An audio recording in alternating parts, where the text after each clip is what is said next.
Hey, everybody. Welcome to the Uncommon Comedy Podcast, episode 12. Excited to have you here today. We got a wonderful, wonderful show. What I'd like to do is just really quickly, we are available on Apple Podcasts, Google Podcasts, and on Spotify, so you can listen to us there. We're obviously on YouTube, so you can check us out there. Search Uncommon Comedy Podcast, or you can follow us on Facebook at Uncommon Comedy, Instagram at Uncommon Comedy Tour, and YouTube Uncommon Comedy Podcast. So we're going to get into it today. My guest today is very, very funny. One of the funniest people I've had a chance to work with. She is amazing. She's a comedian. She's a writer, and she's appeared all over the globe. You may have seen her on Dry Bar, and we're going to bring her in, Karen Rontowski. Karen, how are you? Hi, how are you? I'm too many things to remember. You are. You've done everything. You've done everything in this business. So I remember the first time I saw you, because I've heard your name for many years now. And I remember the first time we worked together, I want to say it was up in Orange, California. And we did a show together, a couple hundred people. And I was really excited because I'm like, oh, I finally get to see, Karen. And I had no idea what to expect. And I was like, all right, let's see. And you were just so amazing. You're so funny. Your writing is so great. You have this very quirky but friendly and very smart one-liner type of persona. It's like a little bit of Stephen Wright. It's a little bit of, I need you to be my press person. That's too much. Thank you. Oh, no, thank you for being here. I absolutely love you. I think you're hysterical and you're extremely, extremely funny. So thank you again for taking some time today. So let's talk a little bit about you. How did you get started in stand-up? Who inspired you, or what inspired you? Well, I always wanted to be a stand-up. I think most stand-ups are born like that's just what you want to do. And I have kind of the same stories as everybody. I had, Bill Cosby albums, Steve Martin albums, knew by heart. Bob Newhart was one of my favorites, my parents' old albums of Bob Newhart.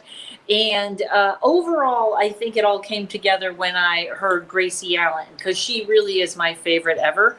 A lot of young people are like, who is Gracie Allen?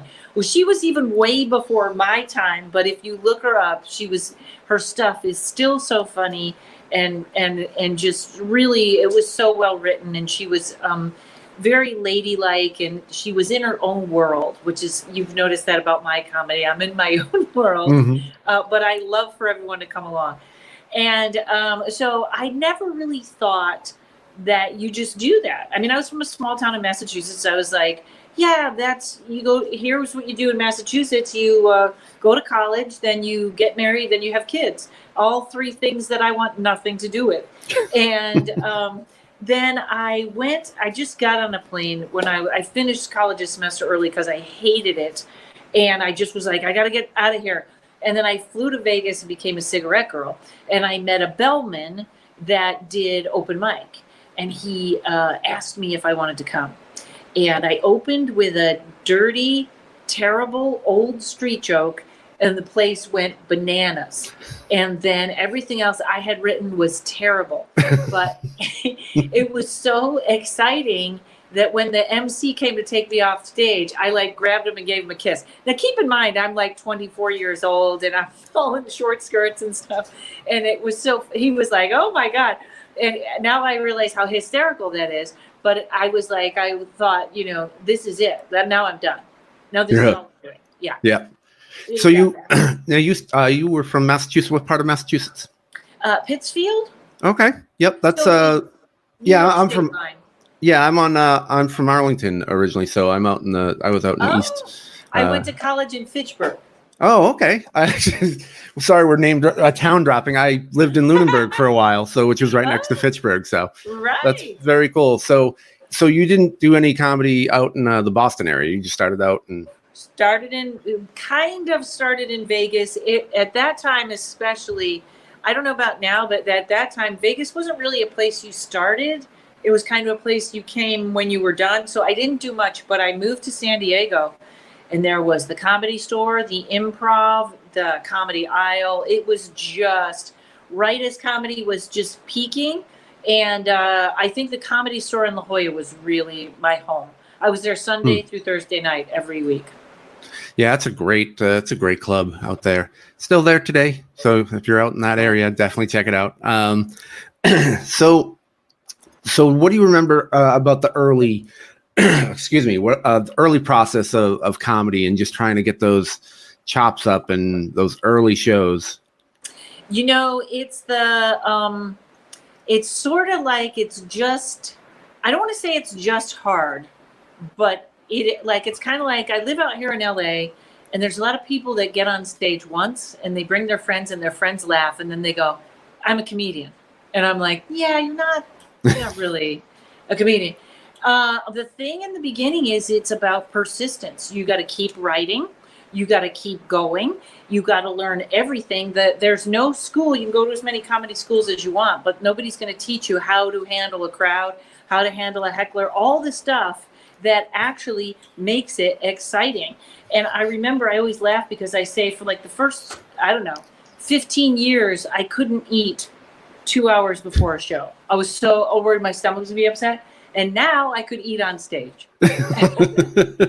So it's and now all those things that were scary are like the part that makes it exciting. That's pretty cool. I finally got to the point where I can eat pretty much at any time beforehand. Mine was more for the fear of just if it didn't agree with me, Right. Then you're like, oh, you're on stage and your stomach gets upset. Then you're like, well, I'm in trouble. So I've heard some stories from people. So I'm like, I don't want that. I don't want that scenario. Right. So how long did it take for things to, you said you were getting up like 5 nights a week. How long did it take for things to start to kind of click in for you? I actually think they clicked in, I want to say, you could say 3 to 5 years they started to go. But I kind of say that time where I had friends. The Comedy Store and the Improv didn't get along. Right. But I got along with both. And I would wait tables at both or bartend at the Comedy Store when I didn't have work. So I could go out on the road, come home. I need work at home. So I had this great setup, and I would say it's about 10 years in before I didn't need anything. Maybe a little longer. Because people think it happens fast. It doesn't happen that fast. I know a lot of people think they're ready right away. And at that time, there were so many comics. It's starting to thin out a little now, but I definitely took my time also. And then it was just all the time. I mean, I don't know. It's so funny. I have no concept of time. So whenever someone asks me about time, last month and 10 years ago seemed the same to me. But I do know, but I mean, I really went out there on the road. I was out on the road all the time. And I always felt like, I was a clean female. And people loved that. They always wanted a clean female middle. So clubs would have me in, and headliners liked to work with me. And I would get like 5 clubs in Ohio, and I'd just be on Ohio for 5 weeks, or I'd get Michigan, or I'd get Kentucky, and I'd just keep going. But the funny thing is, and I think I don't know if this is still true. They love a female as a feature. You get booted, you get moved ahead of the guys, but female to headliner, no, you have to wait. They'll move men up before you. So I spent a lot of time featuring, and then it got to the point where it wasn't enough money, and I just had to say no. And then everybody headlined me. So why do you, I was going to ask you about that, the challenges from being a female comedian. There's always that stereotype that women aren't funny and all of that nonsense. What kind of I don't want to say backlash, but what kind of issues did that cause for you? I kind of think I don't always talk about that a lot, because if you're a woman, they don't like women. If you're African American, they don't want to put it in African. We're worried white people won't come to the show. If you're Iranian, people aren't going. So if you're a white guy, there's too many white guys. Everything, it's a really good club just books who they like, and people trust it. But I feel like I feel like everybody's sort of got their cross to bear in this business, and they're all valid. All those complaints are valid. There's always something wrong with you when you want the job. We're really looking for this. But all I can say to everyone is just keep going, because you are knocking down those walls. Now it sort of seems to split off too. Like some clubs are very Latino clubs and some are very Black clubs. But I just say to everybody, there's enough room. Just keep going and try not to think about it. I'm sure there's times it was definitely there and apparent, but I try. I after a while, I learned it's not useless to complain. Yeah, I always found that interesting because I like to produce shows too, as well as perform. But I like to have a nice balance of a good representation of the country. So I love having females on. I love having minorities on because it's different perspectives. No one wants a show with 6, middle-aged white dudes who are all single or whatever. Like it's the same. So you want to get those different perspectives. And I think having, variety is important, especially where people's attention span isn't as good as it used to be. And also, you're a younger generation than me. And I think you guys, and then the generation before you, are going to get that right. I think you guys, to me, it feels so much less, you know what I mean? Like, it's like that. They want to hear everybody.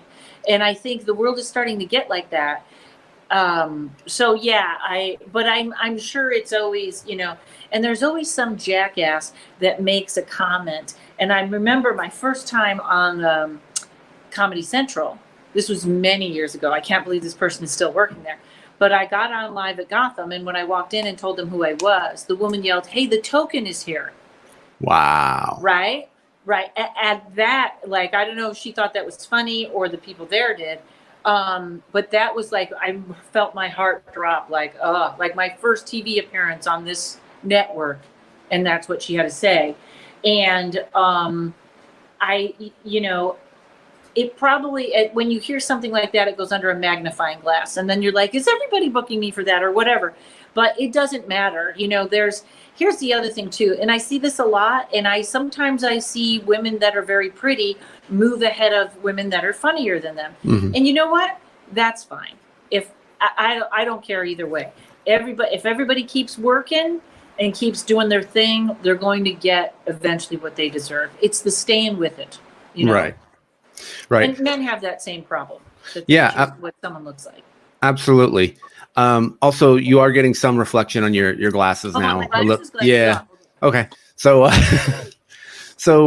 but yeah, to touch on that, it's like, especially with television and things like America's Got Talent and, Last Comic Standing and all these other shows, it's what they're looking for. And you have to remember it's casting. It's not, it's the stories they want to tell. It's not, a matter of whether you're funny or not. I mean, generally they view everybody as you consider to be funny or talented, but what's that thing that they're looking for? So you have people who are saying, I'm getting passed over because, she's this, younger female. And like, yes, because that's exactly, that's how that works. It's funny though, because I always feel like, and yes, that's casting. I feel like the internet is the great equalizer because you can the other thing is, I do understand that sometimes there is something else there that people grab onto. Like, I had a friend who definitely didn't get as many laughs as I did, but she told stories. Right. And a big, and she would open for me. And that half of the crowd was like, we want to hear more stories. So, and I was, so it's always a trade. Some people do have something that others want to hold on to. When you can really find what is uniquely you, that is the key. And to just keep working it. Like, I read tarot cards and I do the paranormal. That is my direction. Now, if I can write a special that other people can watch and come into my world, that's the key right there. And with the internet, we know, there's so many ways to promote yourself. There's so many places to be that it's almost like the power has been taken away. It used to be 3 shows. You could be on the Tonight Show or Letterman or Conan, and you made it or you didn't. And now, go get them. How many times do you go to a club and there's somebody headlining and you're like, who's that? And it's like a YouTube person that brought in 1 million people. Yeah. There's so many, and they don't, the club owners don't care whether they can tell a joke or not. Right. I mean, that's the reality of it. I know a lot of people want to say, well, I'm funny and this guy's not, but they're interested in butts and seats and selling drinks, and like it's show business. So it's, and you know what too, that guy probably won't be around in 20 years. And if you're funny, you will. That's true. But I don't begrudge anybody. I think that's great. Like, go out and if you're able to go ahead and get 20 million followers, then good on you. Like, show me how to do that, so I can do this. You've done a great thing where you sort of took it on yourself to put together shows. If there's not a show, you're going to put one together. That's it, right there. Boom. Well, and the reason too that I do that is because I started in Boston, and there was this tradition of quality shows, and I would look around the scene and I just go, there's some good shows, but I feel it could be better. And I just wanted to get like really good quality comics and just go, this is what it could be, instead of all these guys just going, oh, what am I talking about? Or here's this body part or that body part joke. And it's like, okay, what else you got? So part of it was very selfish because I didn't want to hear that anymore. I didn't want to have to follow someone who did, 25 minutes of dirty material. Or swearing can, even if it's not dirty, swearing can really mess up a crowd. And a lot of comics think that they don't understand that it's the same category. Yeah. And there's a way to swear. There's a proper way to swear. If you are going to swear, then learn that and use it for effect and use it for, purpose, as opposed to I hate that the camera's over here, because I'm always in one corner. I know it's been weird kind of getting used to looking at myself talk, and I know I can't stand it. So I'm looking at you. I'm doing the same. I'm looking at you. So we're here for each other. So what was the best advice you received about comedy? You know what? Okay, I'll tell you who gave me the best advice. Don, what's his name? You older guy, Dom Irera. I love Dom. It was when I was first starting out, and when we were in San Diego, there were 3 clubs, and everything was very cliquey. And I remember I was worried, is this club going to be mad because of this? Or you know what I'm talking about. Somebody's always mad at somebody. There's always some feud. And he looked at me and he said, don't worry about it. You can't be fired from show business. And I was like, you know what? He's right. Number one, you're going to make somebody mad. I had a manager that wouldn't let me stand up for anyone. And I'm very big on standing up for who I think is right. And after a while, I was like, yeah, that's why no one knows who you are, because you've never spoken up. But it's true. You can't be fired. You go, this place doesn't work, go to that place, But I always thought that was such an interesting, even statement. You can't be fired from show business. Huh. That's so true. I'd never heard that before. That's really good. Now, how long have you been doing stand-up, out of curiosity? 35 years. Wow. No, 30. Wait, 30. 25 to 55. 30, I'm sorry. See, I really have trouble with time. But it's a great thing, though. What was there a particular reason? You talk about you have friends who do stories and you were more set up punchline. Was there some sort of influence in that decision, or did you try doing stories before, or what shaped your style? Well, I wanted to learn to write a joke. Writing was I was such a technical writer, and that to me was the biggest deal, because I was very nervous at first. I didn't have any other stage performance, and I was very kind of stiff. So I had to the jokes had to be that good for me to get a laugh. as I got better on stage and became more animated and it became more me, it was much better. But I was so determined to learn to be the best writer ever. And it was almost like when the beginning of Facebook came out, I didn't realize that these things I were thinking that weren't necessarily jokes were going to get big laughs. And I'd post them on Facebook and I'd go, oh, that can go in the act. And they were more of the, sometimes you see me do a long line of one-liners. They're very odd and they're not exactly technical jokes, but that's sort of where the essence of me came through, is these strange kind of thoughts. Talking to bugs, wondering why a bug is on my ceiling, that kind of thing. So I think that it was getting that base in writing. I know a lot of people teach comedy classes and they start with, who are you? Where did you come from? Which is a good start. But if you can't write a joke, none of that matters. So learning to write. And it's interesting because now I'm actually trying to work on a special that is, the whole thing is one paranormal story, something that happened to me that is, right now people are kind of loving it because it's a one of a kind and it's true. But now I'm almost reverse engineering it in that I have the story. So now I'm going to fill in these points in between. So at this point, I can talk about Ouija boards. So the story goes on an offshoot about Ouija boards. But it's the first time I'm not just pulling in any premise and writing it. I'm going, you have to make it that funny. You have to make that part of the story funny. And it's very, very challenging, but it's very fun. It was nice to make that switch. It is. And you mentioned having, one long bit, and every time this comes up, I always mention Larry Miller and his, I don't know if you ever seen The Secret of Skiing, which is 35 minutes. I hadn't seen that.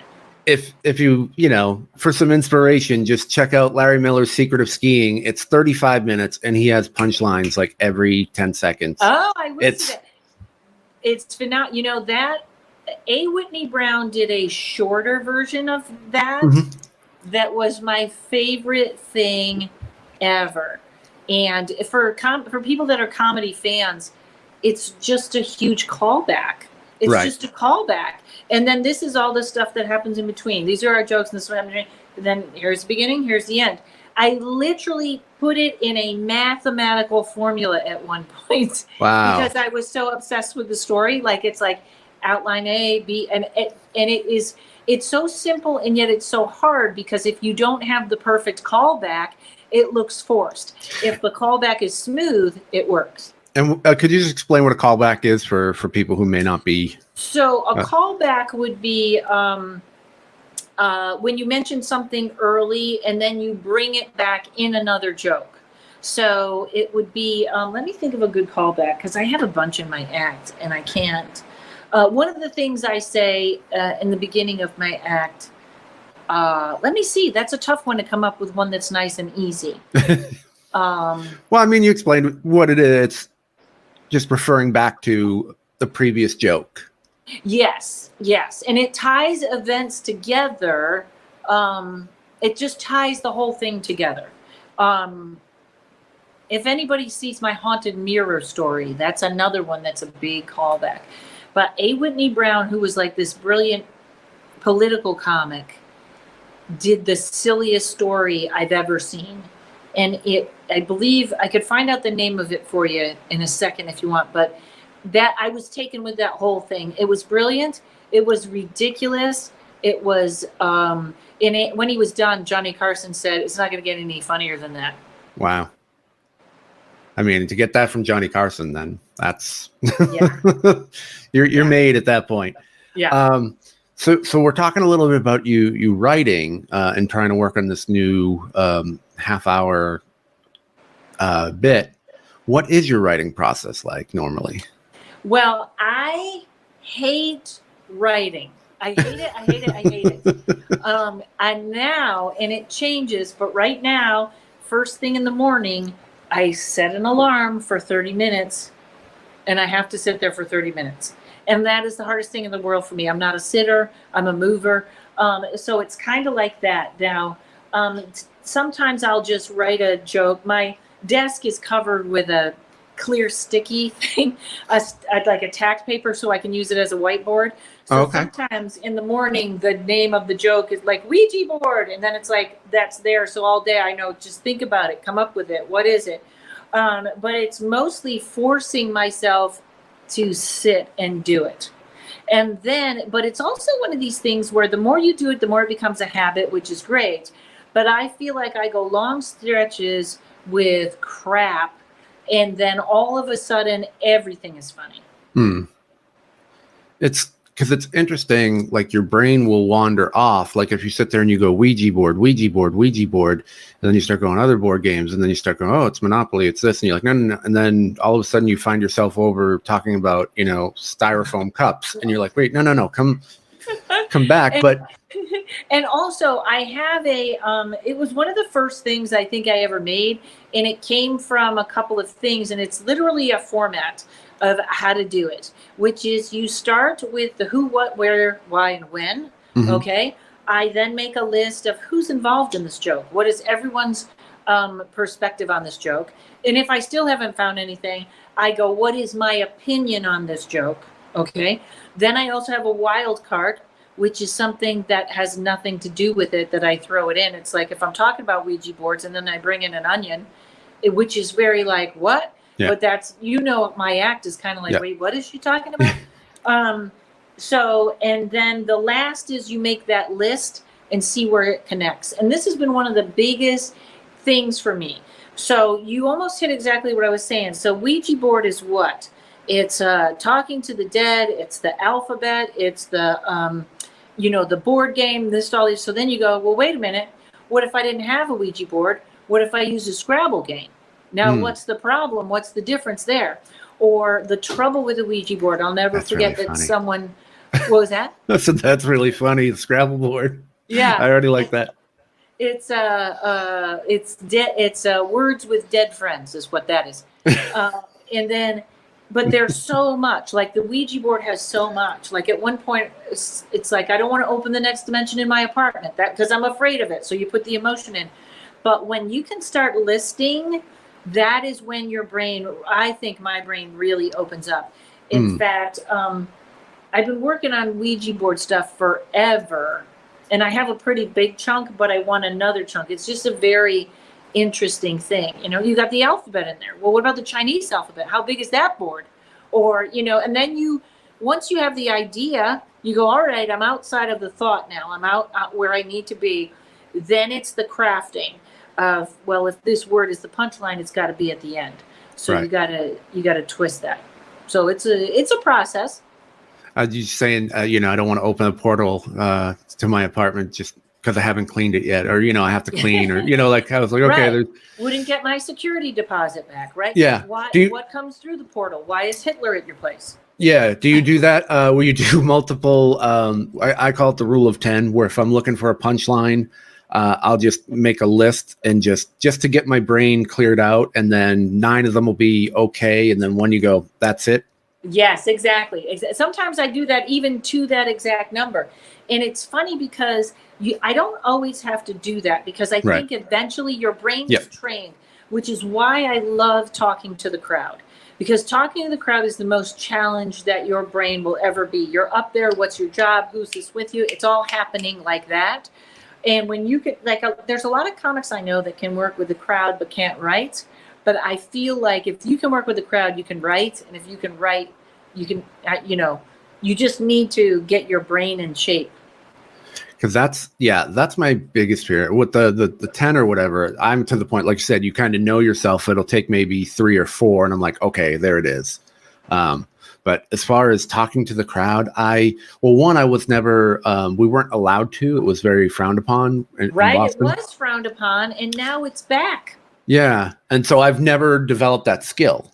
And so that's one of the things when I go back, I'm going to do is start working some crowd work, because it's just a tool I've never used, and it just, tell you, yeah. I'm sorry, go ahead. First of all, every comic should learn it, even if it's just for the fact that somebody's going to tell you you need to do a half hour, and then they're going to say, so-and-so didn't show up. Mm-hmm. Can you do 45? And you want to be able to go, of course I can. course I can. I'll do 20 minutes of crowd work or whatever. I'll make fun of your company or whatever. Right. But here's your trick to crowd work. People don't realize if I say, oh, it's your birthday. Happy birthday. What do you do? And then the person says, I work in a toll booth. Okay. So immediately you got to go two ways with that. Is first of all, you can't punch down. Right. Well, you couldn't get a better job. Well, you couldn't, or you can go, oh, would you like, you got to go with the person. So you can say, would you like me to blow some smoke in your face? You feel like you're at work with the exhaust or whatever you're going to do. You got to go right on that level with them. And number two, if you don't have anything, you always have to have your way to back out. Okay. So if I go, what do you do for a living? And he has something funny, I go off on it, blah, blah, blah, blah, blah, big laugh, laugh, laugh, laugh. Then I go, well, you know what? Happy birthday. On my last birthday, I had blah, blah, blah happen. So I already have my out. I'm not struggling for a clunky out. And if it goes wrong and I go, what do you do for a living? And the guy says, I work in a toll booth. And I go, nothing. I can go, well, good. You know what? Happy birthday. Well, you know what happened on my last birthday? So as long as you got a way out, it doesn't matter how much is in between. Huh. That's really, thank you. That's, see, well, I'm learning too. You're so funny. This is going to be a snap. You just have to decide you're going to do it and you're going to be like, oh my God. And you're going to kill. Thank you. It's one of those things where you just, you have that rhythm and you go, this is kind of how it's designed and it's built. And my act is just kind of, I'm very much like an energy, like go, ride them. And so to like slow down, but it's like for check drop, it's always, I've always hit that part at the check drop and I'm like, yeah. And I don't stop and acknowledge it, or I've started to acknowledge it and kind of do a little bit of crowd work, and that's where would be a good place to do it. But another good place is, like, I play Vegas a lot, and the people in Vegas are overly stimulated. And if you're like the third act on, and in Vegas, you don't usually have a bad act. Like, you're playing after two headliners, and it's like, you got to be on top of your game. Right. So if I see them start to get tired, go right in the crowd, because everybody sits up like, oh, is she going to come over here? Right. So you can bring a crowd right back in with that. Okay. That's really good. Yeah, I'm looking forward to it, but not looking forward to it because you're going to love it. You're going to call me in 6 months and go, Karen, I stopped writing because I just want to talk to the crowd.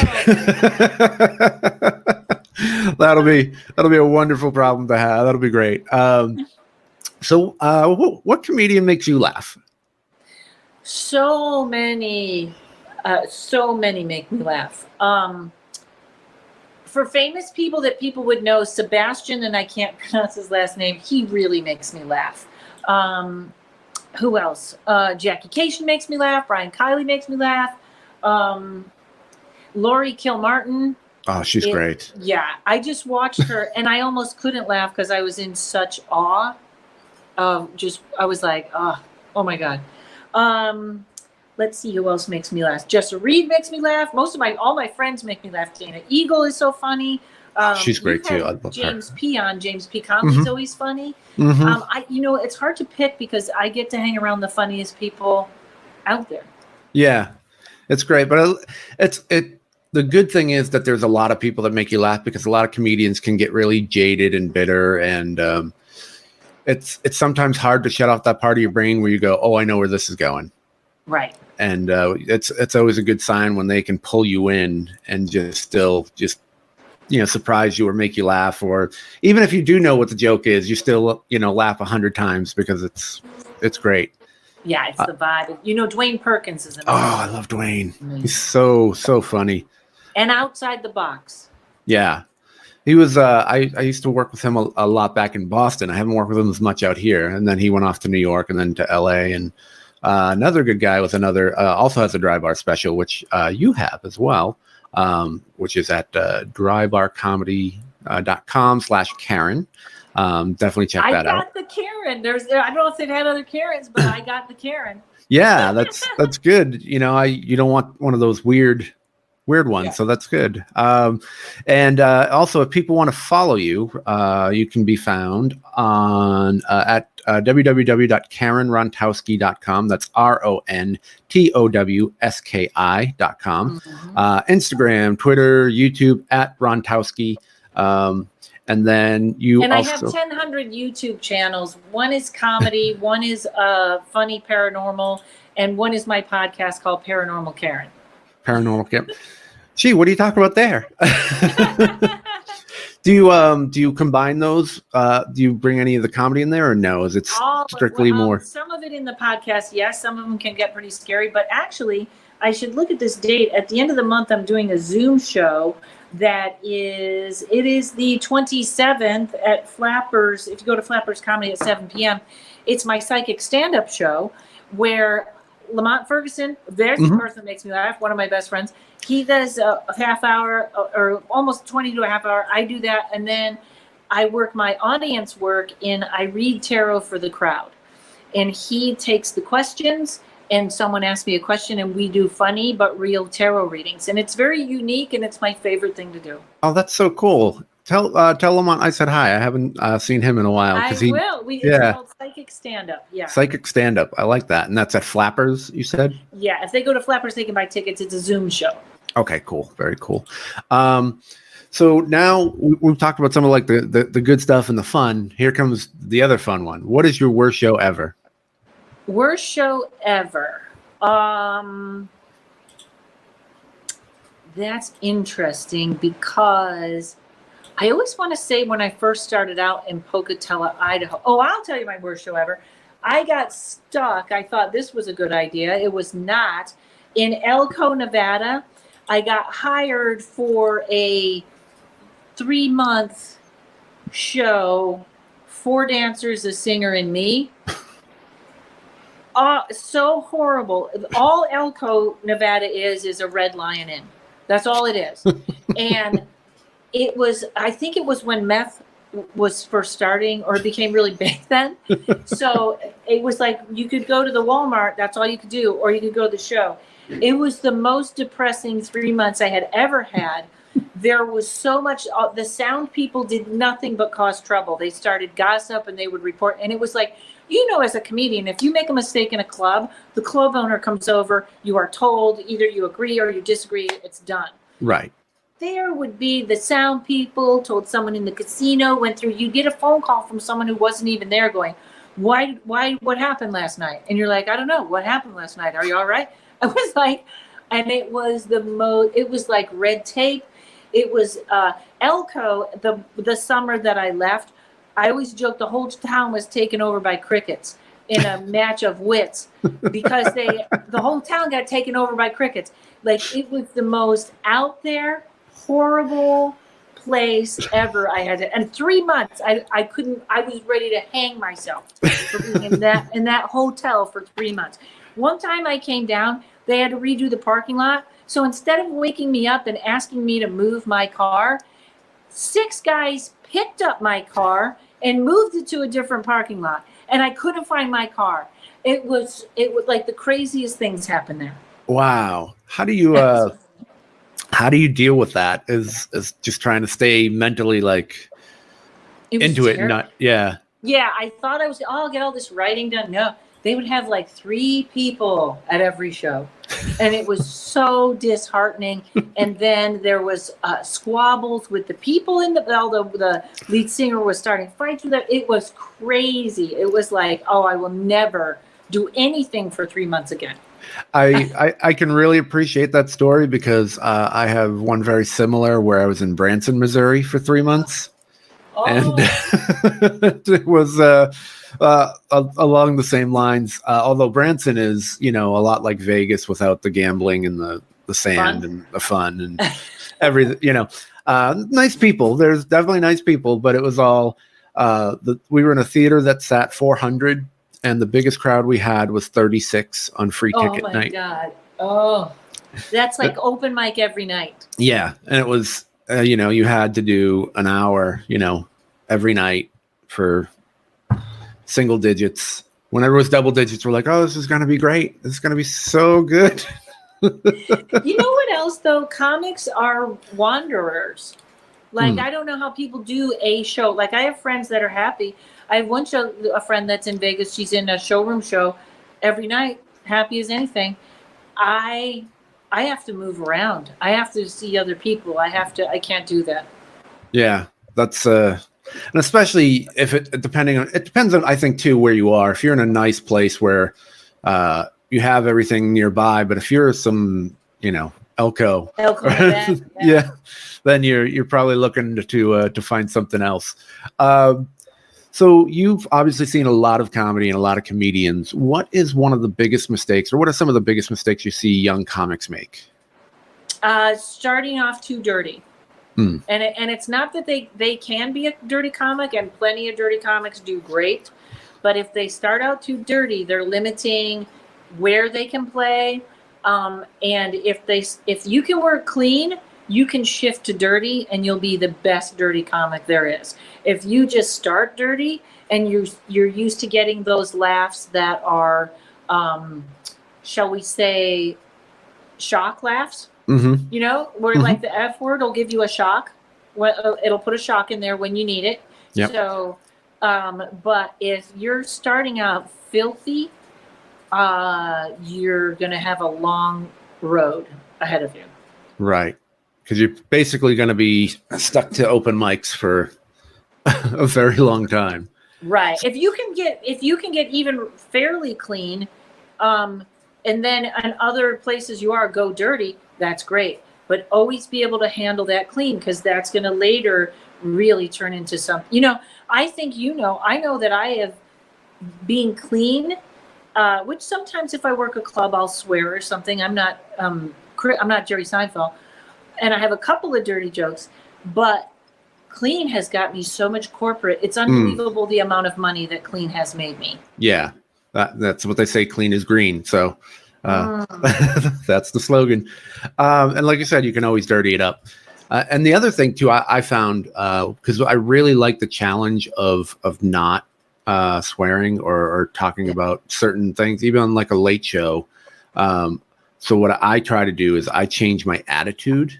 So I'm generally more like, hey, friendly, bubbly, or whatever. And then when I do the late show, I get more of like a sarcastic. And that still gives that same feel that the later, edgier crowd would look for. And you don't have to change anything, which is nice. Right. So that's always a fun technique.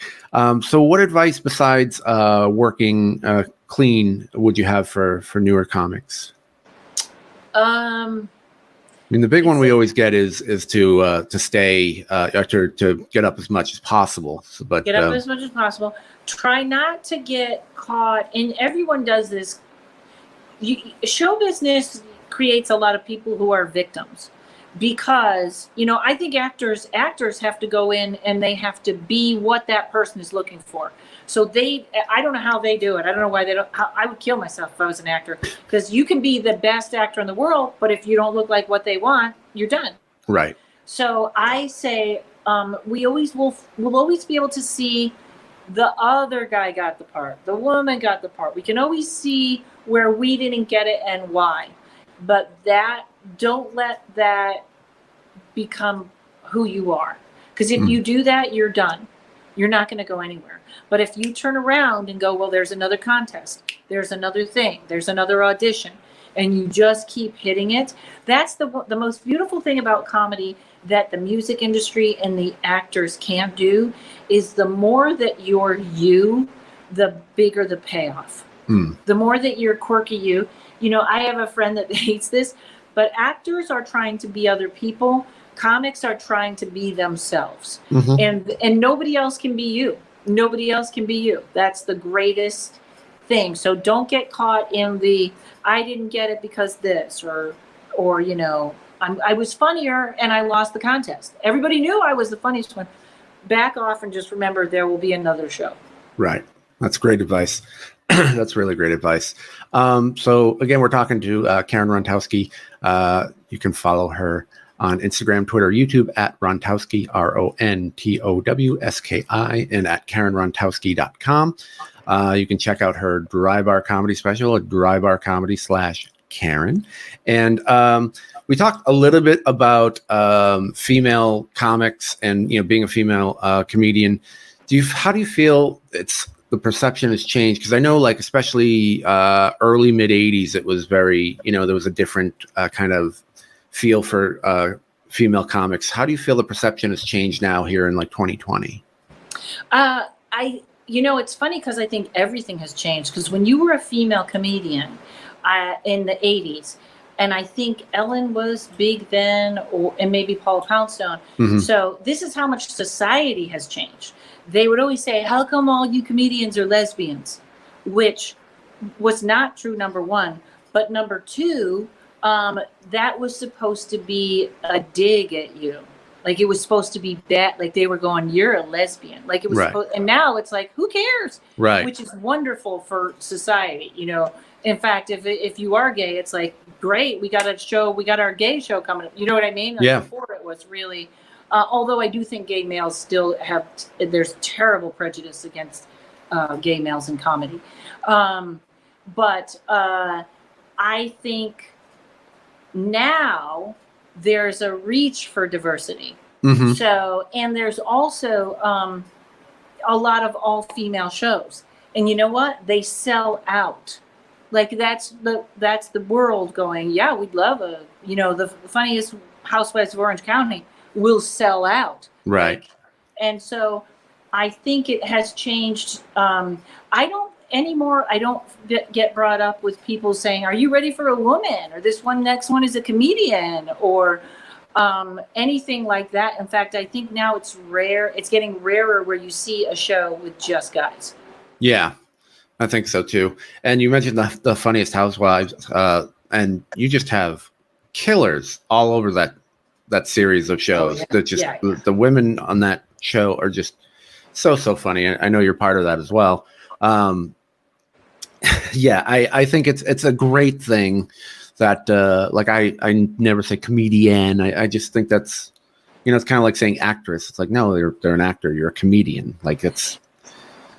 I guess it's semantics, but it's just one of those things where you see so many different styles, and so many, like, you look at someone like a Maria Bamford, who I absolutely adore. I think she is one of the funniest. And you have Sarah Silverman, and then, I love Paula Poundstone. And I always say that she is like the greatest at crowd work that I've ever seen. She's just so amazing. And so there's this whole, litany of female comics out there now. And I think it's, like you said, it's everything now.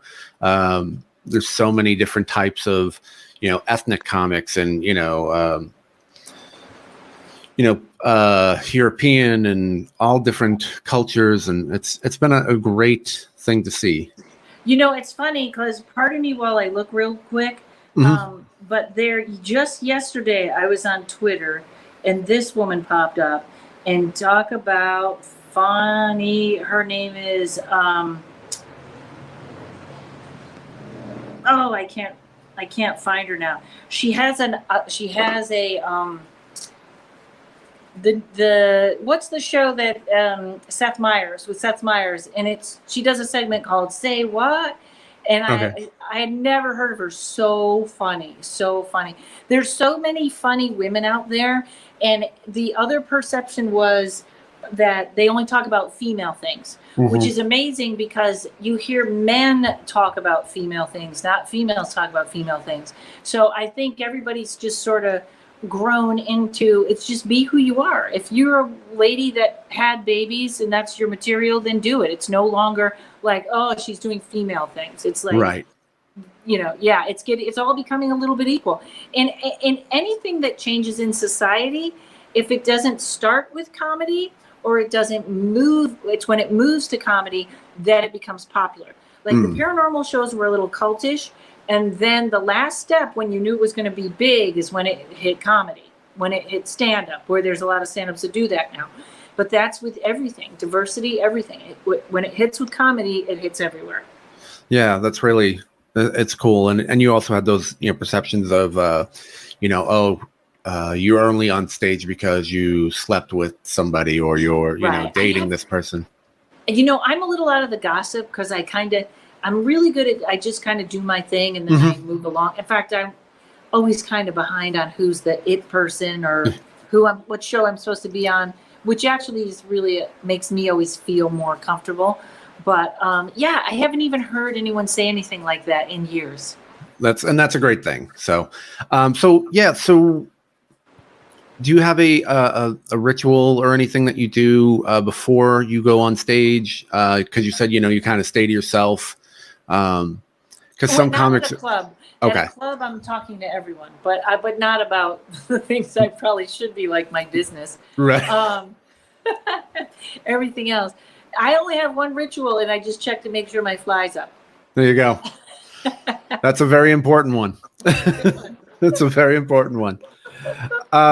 So we're going to get talking to about this organization in a minute, but do you have any, before we do that, do you have any like really funny audience stories that you could share from a show, that something weird that happened, or what's one of the weirdest things that's happened to you while doing a show? So many weird things have happened. I've had fights break out. I've had heart attacks. Really? I literally had a show that was going unbelievably well in a theater, and then I heard someone yell, get 911, call 911, and the guy was choking. He couldn't. They had to take him out, and then he came back in, and I was like, what happened? And he was like, I was just laughing too hard, I choked. And wow. She called 911. And then actually 3 years later, he came back to the show again. Wow. Risking death again. Yeah. I'm sure there's a million things that have gone wrong. Oh, yeah. I can't remember. And usually during the tarot show, I have to be careful. And I say in the beginning of the show, if you're with someone, don't ask about them. Yeah. That's funny. So let's talk a little bit about this organization that we were talking about before we started filming, and it's called My Friend's Place. Can you tell us a little bit about My Friend's Place? My Friend's Place works with homeless teens in Los Angeles, and they provide everything for them, whether it's dog food for their dogs or clothing, or it's just a really great organization. I did something with them, I think, a couple months ago, and I had seen them on and off. They feed the kids, and also they have a real nice thing where you can go to their website and they have an Amazon list. So if you don't have a little money, you can literally go to their Amazon list and you click and you buy it, and it gets sent directly to them. And sometimes it's the things you don't think about. Sometimes they just need underwear. They just need a bag of underwear for somebody that doesn't have clean underwear. They always can use deodorant. They can always use chapstick. Just these small things that you can spend $20 and have it sent to them. You don't even have to go buy. But it's just a really great organization for homeless teens in LA. That's awesome. And it's if you're interested, it's myfriendsplace.org, www.myfriendsplace.org. They're also on Facebook at MFP Hollywood. They're on Twitter at MFPLA, and they're on Instagram at My Friend's Place. And again, that's for homeless teens. And it's an amazing cause. And it's one of my favorite things about doing this podcast is I get to hear about all these really cool organizations that you wouldn't otherwise know. So if you have, some, like I said, if you have $10, even $20, whatever, go in and, donate or check out their Amazon link. Yeah. And send them 6 chapsticks for $10. And you never know what is going to change somebody. I ride my bike every day, and so I just put waters in the basket, and as I pass the homeless guys, have a water. You know what I mean? And it means a lot. They don't have, it just means a lot. So every little bit means a lot. Yeah. Was there a reason that kind of called to you, or was it just you just stumbled upon them and you were just like, no, this is... You mean My Friend's Place? Yes. Yeah, they a friend that I really asked me to do, they had a show and I did a little tarot reading for them. But I thought, it just calls out to me. It's kids. It's hard enough being a kid. Now you're a homeless kid. What is, how mean is that world? Right. Yeah, so definitely, again, check them out. My Friend's Place, myfriendsplace.org, on Facebook, MFP Hollywood, Twitter, MFPLA, and Instagram at My Friend's Place. And please check them out and donate if you can. And also, I want to thank Karen one more time for being here. Thank you so much, Karen. Check her comedy special out at drybarcomedy.com/Karen. You can check out KarenRontowski.com. Follow her on Instagram, Twitter, YouTube, Rontowski, at Rontowski, Rontowski. And I want to thank everyone for tuning in and listening and watching. And Karen, thank you so much for taking Anytime, time today.